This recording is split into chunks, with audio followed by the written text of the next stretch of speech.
l'émotion des retrouvailles, et puis j'ai dit que Dieu est grand.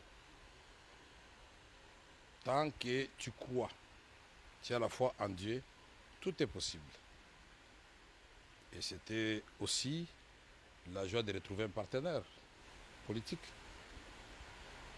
Ce sont là les premiers mots.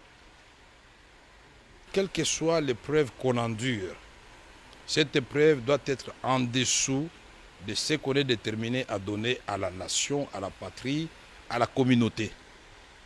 C'est en cela que nous allons gagner. Si chacun de nous, et il y a rares qui n'ont pas connu d'épreuves dans leur vie, ils doivent minimiser ces épreuves-là et dire ce que j'ai à donner à la patrie est bien au-dessus des preuves endurées. Pour moi, j'ai appris beaucoup de choses en prison. La patience, la résilience. J'ai appris comment renforcer la foi en Dieu. Donc, ce qui se passe à l'Est, nous laisse tous sans voix. Et chaque Congolais, digne de ce nom, ne peut que répondre à l'appel qui avait été lancé par le gouvernement, par le président de la République, que chacun de nous puisse œuvrer pour que la paix revienne dans notre pays.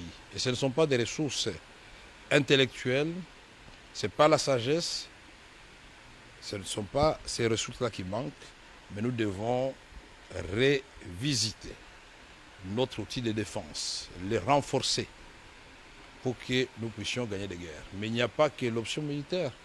Il y a l'option diplomatique, il y a des côtés humanitaires. Pendant que nous parlons, il y a les gens qui sont en train de dormir à la belle étoile.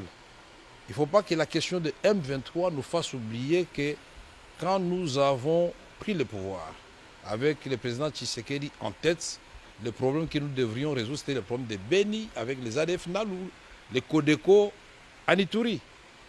Est-ce que le M23 n'est pas une diversion pour nous faire perdre ces challenges que nous avions déjà presque gagnés?